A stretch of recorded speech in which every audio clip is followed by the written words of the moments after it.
Saudara, saya akan mencoba memasuki ruangan polisi virtual atau virtual police di Bareskrim Mabes Polri. Saya akan menunjukkan pada Anda bagaimana kinerja polisi virtual yang belum pernah sebelumnya ada di media. Saya akan menuju ke atas untuk menemui Direktur Tindak Pidana Siber Bareskrim Polri, Brigadir Jenderal Polisi Slamet Uliandi. Ikuti saya, saudara, saya akan masuk ke dalam eksklusif di Aiman. Izin Pak, mau ke Dirtipid Siber, terima kasih. Dan saudara, saya sudah berada di ranah penguasa jagat maya di Bareskrim Polri. Saya sudah bersama dengan Direktur Tindak Pidana Siber Bareskrim Polri, Brigadir Jenderal Polisi Slamet Uliandi. Selamat siang, Jenderal. Terima kasih. Selamat siang, Mas. Jadi ini ranah yang menjadi kekuasaan untuk melakukan pengawasan, betul ya? Bukan ranah kekuasaan, ranah monitor. Monitor, baik. Ya. Tapi memang di sini adalah tempat untuk mengkoreksi hal-hal yang bisa memang membahayakan. Ya, betul, Mas. Misalnya terkait dengan ujaran kebencian, SARA.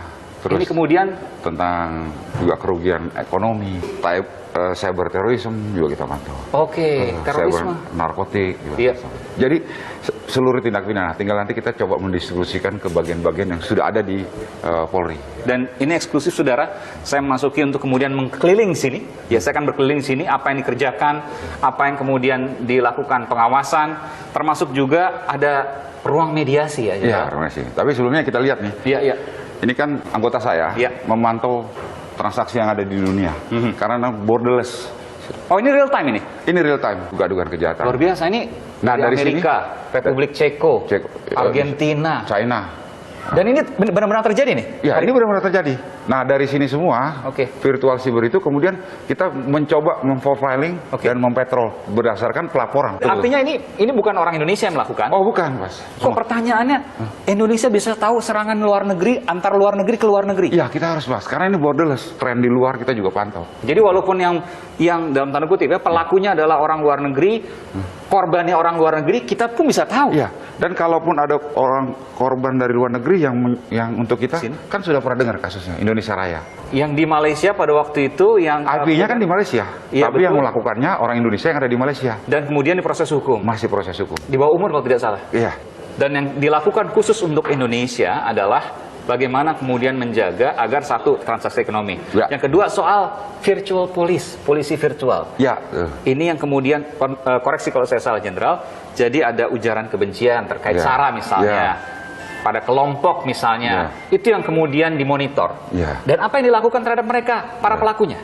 Kalau dulu sebelumnya kan langsung diproses hukum, betul ya? Jadi begini, sebelum saya menjelaskan, Mas, sedikit, ini adalah satu launching virtual police. Jadi kita melihat tonsnya, ini masih soft launching. Jadi tidak semerta-merta tadi langsung kita melakukan peringatan. Tapi ada tahapannya. Tahapannya pertama, begitu ada report ke kita, kita tanyakan kepada ahli sosiologi hukum, ahli bahasa, dan ahli pidana. Itu di luar polisi ya? Ya, di luar polisi. Nanti kita coba contohkan. Nah, setelah itu tiga saksi tersebut menyatakan, ya ini perbuatan melawan hukum.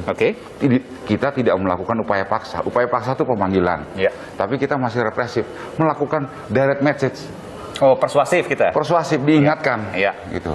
Nah, setelah diingatkan 2 kali nggak nurunin juga, kita undang dengan surat klarifikasi. Surat klarifikasinya itu pun tertutup. Baru setelah tidak bisa dilakukan itu, maka upaya hukum tetap dilakukan. Setelah upaya hukum tetap dilakukan pun, kita panggil, kita periksa, tetap kita akan melakukan mediasi. Upaya penahanan itu kita hindari sekarang. Ini walaupun terkait yang lain, misalnya ujaran kebencian terkait SARA misalnya. Nah, kalau SARA, kita lihat dampak efek dominonya. Damage-nya kita hitung. Kalau damage-nya itu sudah sangat masif dan tidak berdampak yang lebih besar, maka upaya-upaya hukum tetap harus kita tegakkan. Kalau pencemaran nama baik, misalnya saya sebutkan saja, misalnya ada kan sekarang misalnya Chaplin misalnya, atau Om Kumis misalnya, atau yang lain-lain misalnya. Nah, kalau Chaplin dan lain-lain itu kan masih bersifat universal, umum. Belum menentukan siapa sih orangnya.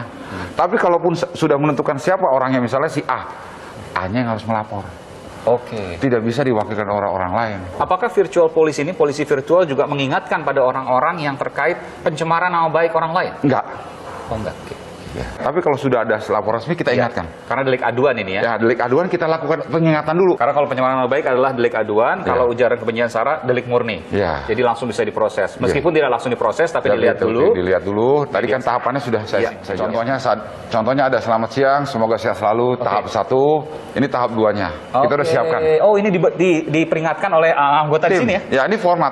Jadi sebelum mereka mengeluarkan itu ada beberapa approval dari mulai dari kanitnya sampai ke tingkat wadir. Oh, ini adalah jawaban dari polisi. Nanti yang mana yang dikirim ini akan enggak, dua-duanya akan dikirim. Oh, dua-duanya dikirim. Kan peringatan pertama, peringatan kedua. Nah, kan ada approval. Oh, dari kanitnya sampai atas. Jadi bukan subjektif anak-anak dapat langsung bisa kirim. Oke. Jadi approvalnya lah. Ya, saya kasih contoh. Oh, ini direct message. Jadi personalize ya, betul-betul personal langsung. ya? Iya, karena itu kan privacy, Mas. Oke. Ya, aib orang kan kita nggak bisa umbar-umbar begitu. Betul. Nah, ini salah satu contohnya. Dikirim ke direct message ya? Kita nggak bisa sebutin orangnya ya. Betul. Nanti langsung, saya akan blur juga. Dia langsung bilang, jadi interaktif, Mas. Iya. Baik, Pak, maaf. Baik, artinya sebenarnya masyarakat Indonesia adalah masyarakat budaya yang beradab dulunya, Mas. Walaupun isi tweetnya itu sebenarnya kalau kita lihat kalau kita lihat kan luar biasa. Teman kan Mas Aiman juga kita nggak bisa buka lah gitu. Iya. Tapi sebenarnya kalau diingatkan bisa. Oke, ini bayangin, Mas, diingatkan. kalau kita ingatkan satu orang satu kan lama. Iya. Tapi kita berbuat baik tuh kuncinya apa? Sabar. Saya bacakan dulu. Ya, bacakan silakan. Benar ya. Jadi ini disampaikan konten Twitter Anda yang diunggah pada tanggal sekian jam sekian, jelas ini ya. Ya. Teridentifikasi sebagai ujaran kebencian. Mohon kerjasamanya untuk mengoreksi konten media sosial saudara-saudari tersebut dalam waktu maksimal 1 kali 24 jam 1 hari setelah pesan saudara terima. Salam presisi. Oke, lalu kemudian dijawab ya. Baik Pak, maaf, sudah saya hapus tweet tersebut. Yang saya maksud adalah ucapan tersebut adalah oknum yang melanggar, Pak. Sekali lagi mohon maaf. Ya. Secara psikologi lihat, Mas. Begitu dia keluar, dia minta maaf. Iya. Kedua, terakhir dia minta maaf. Artinya apa? Masyarakat Indonesia punya potensi baik kok. 2 kali minta maaf itu. 2 kali minta maaf dari kemarin. Iya. Dan kalau sudah minta maaf selesai. Close case. Terakhir, Jenderal, apa yang bisa disampaikan dari Direktorat Tindak Pidana Siber Barreskrim Polri untuk masyarakat secara umum? Gini, Mas, kalau yang mau saya sampaikan bahwa Direktur Siber akan selalu terus bekerja, gitu kan, untuk minimal kita bisa memberi kesadaran kepada masyarakat bahwa dulu kita nih budayanya adalah budaya yang beradab, ya kan.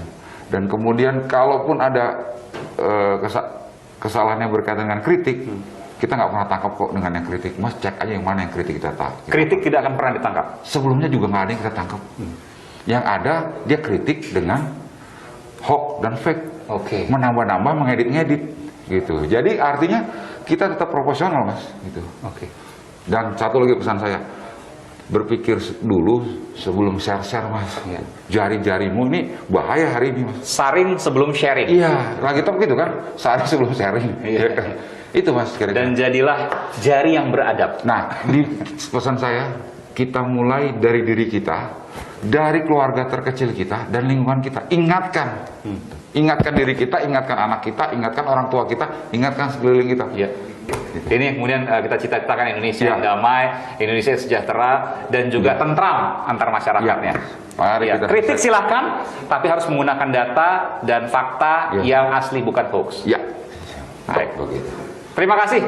Direktur Tindak Pidana Siber Barreskrim Polri, Brigadir Jenderal Polisi Slamet Uliandi telah memberikan informasi program Aiman. Luar biasa. Terima kasih, Jenderal. Terima kasih, Mas Aiman. Sehat selalu. Sehat selalu juga. Batin.